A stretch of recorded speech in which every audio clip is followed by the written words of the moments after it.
Hello मित्रांनो, तुम्ही जर एक क्रिएटर असाल, तुम्ही जर एक यूट्यूबर असाल, तर तुमच्यासाठी एक गौरवाची गोष्ट आहे. तुमच्यासाठी एक अभिमानाची गोष्ट आहे.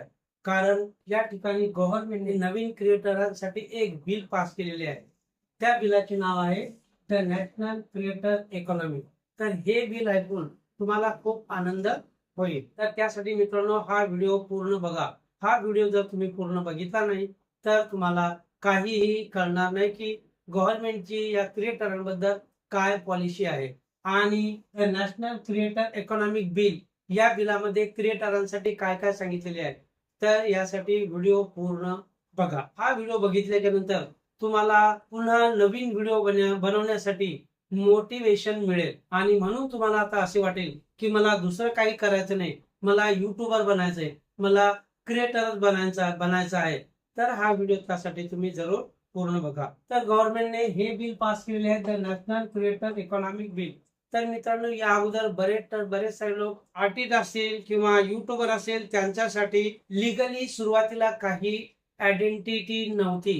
परंतु या बिलामध्ये क्रिएटरांसाठी, आर्टिस्टसाठी या राज्यसभेमध्ये हे जे बिल पास झालेले आहे, द नॅशनल क्रिएटर इकॉनॉमी, तर यांच्यासाठी आता एक नवीन आयडेंटिटी या बिलामध्ये क्रिएटरांना मिळणार आहे. की जसे की एखादा डॉक्टर असतो, एखादा वकील असतो, त्यांच्याकडे सनद असते, डिग्री असते, तर त्यांना लोक वकील, डॉक्टर असे ओळखतात. तसेच क्रिएटरांना सुद्धा आयडेंटिटी मिळणार आहे आणि त्यामुळे त्यांना कोणकोणता फायदा होणार आहे ते आपण आता बघूया. तर बऱ्याच लोकांना सुरुवातीला असे म्हणायचे, काय काम करता? सुरुवातीला कोणी अगोदर म्हणेल की युट्यूबर काम करतात, तर हा त्यांचा एक छंद आहे, त्यांची हॉबी आहे. परंतु आता क्रिएटरांना गव्हर्नमेंटने असा एक रूल बनवलेला आहे. हा रूल जो आहे, तर या रूलमुळे क्रिएटरांना एक परमनंटली आयडेंटिटी मिळणार आहे. काय मिळणार आहे मित्रांनो? तर या युट्यूबरमुळे, या क्रिएटरांमुळे, की जेवढे काही प्रॉडक्ट आहे, तर इंडियामध्ये 30% या क्रिएटरांमुळे प्रॉडक्ट खरेदी केले जातात आणि त्यामुळे गव्हर्नमेंटचा खूप फायदा होतो. म्हणून गव्हर्नमेंटने हा विचार केलेला आहे. तर लोक या क्रिएटरचे व्हिडिओ बघून ते प्रॉडक्ट खरेदी करतात. म्हणून आपल्या इंडियाचा सुद्धा, आपल्या भारताचा सुद्धा 30% हा फायदा होतो. कारण प्रॉडक्ट एवढे विकले जातात. म्हणून त्यांना आता एक राज्यसभेमध्ये एक बिल पास झाले आहे.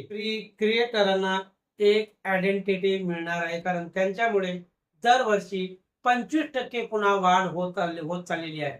दरवर्षी काही ना काही वाढ होत आहे आणि विदेशातून पैसा सुद्धा त्यांच्यामुळे डॉलरमध्ये विदेशातून युट्यूबरना मिळत असतो आणि प्रॉडक्टचे सुद्धा 30% विक्री होते. प्रॉडक्ट कंझ्युमर खरेदी करतात आणि दरवर्षी हे वाढतच चाललेले आहे. म्हणून गव्हर्नमेंटने हा विचार केला, क्रिएटरांना एक परमनंट आयडेंटिटी दिल्या गेली पाहिजे.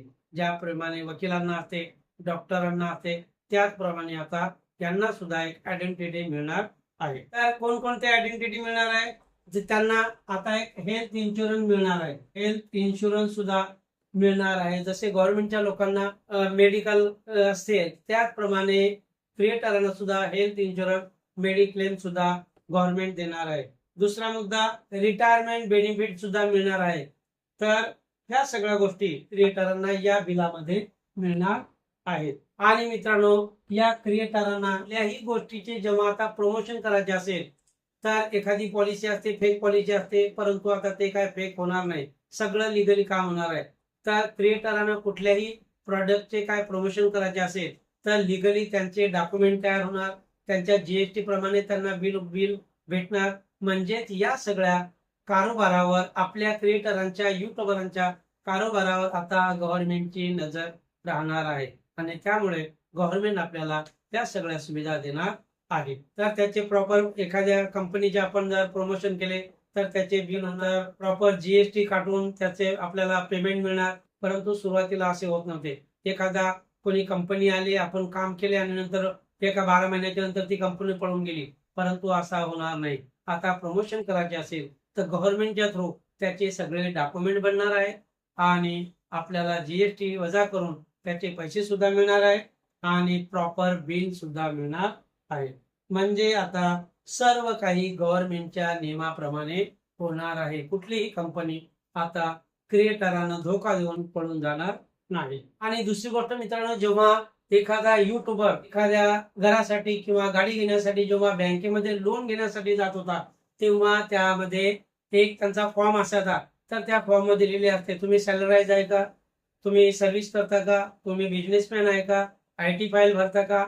त्या सगळ्या गोष्टी त्या ठिकाणी होत्या आणि क्रिएटरांकडे असे काही नव्हते. परंतु आता त्या बिलामध्ये हा दुसरा मुद्दा सुद्धा येणार आहे, की तुम्ही क्रिएटर आहात का?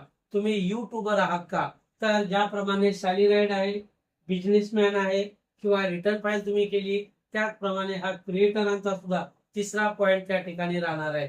म्हणजे क्रिएटरांना सुद्धा लोन आता लवकर मिळणार आहे. युट्यूबर आहे, या युट्यूबरना आता समाजामध्ये खूप इज्जत मिळणार आहे, कारण त्यांना एक परमनंट गव्हर्नमेंट आयडेंटिटी देणार आहे. म्हणून समाजामध्ये सुद्धा या युट्यूबरची आता इज्जत वाढणार आहे. म्हणून मित्रांनो, हा व्हिडिओ तुम्हाला गव्हर्नमेंटच्या पॉलिसीचा हा व्हिडिओ तुम्हाला कसा वाटला?